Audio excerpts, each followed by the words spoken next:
రాష్ట్ర ప్రభుత్వం ఏదైతే గృహజ్యోతి పథకంతో ఉచితంగా 200 యూనిట్ల కరెంట్ అయితే ఇస్తుందో దానికి సంబంధించి కీలక అప్డేట్ అయితే ఇచ్చింది. కరెంటు బిల్లుపై కొత్తగా నెలవారీ సగటు యూనిట్లు అనేది మీరు చూసుకోవచ్చు. Units 65 units, average month units ఇక్కడ 105 యూనిట్స్. అంటే యావరేజ్ ఒక ప్రతి నెల సాధారణంగా అంటే సగటున ఎంత కరెంట్ వాడుతున్నారు ఏంటనేది ఇక్కడ బిల్లులు అయితే రావడం జరుగుతుందనమాట. అయితే ప్రతి నెల కరెంటు బిల్లు విద్యుత్ పంపిణీ సంస్థ జారీ చేసింది. ఆ నెలలో ఉండే రోజులను బట్టి 29, 30 లేదా 31 రోజులకు బిల్లు జారీ చేయాలి.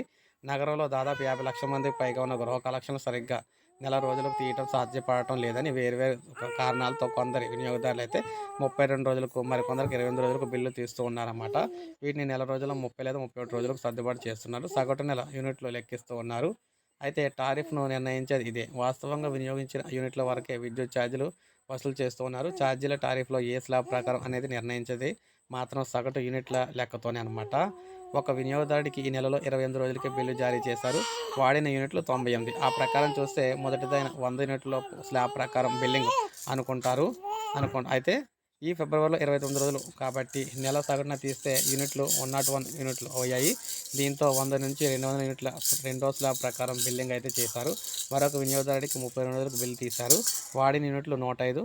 చూడగానే అంటే స్లాబ్ మారిపోయి అధిక బిల్లు వచ్చిందని అనుకుంటున్నారు. ఇక్కడ కూడా 29 రోజులకే సగటు చేస్తున్నాం. ఇప్పుడు ఈ వినియోగదారుడి నెల సగటు యూనిట్లు 95 యూనిట్లు అవుతాయి. 100 లోపు స్లాబ్ ప్రకారమే బిల్లింగ్ చేస్తున్నారు. గత కొన్నేళ్లుగా డిస్కమ్‌లు ఈ పద్ధతి అనుసరిస్తూ ఉన్నాయి. దీనిపై వినియోగదారుల్లో ఉన్న అపోహలను తొలగించేందుకు నెల సగటు యూనిట్లను బిల్లుపై ముద్రిస్తున్నామని కూడా చెప్పారు.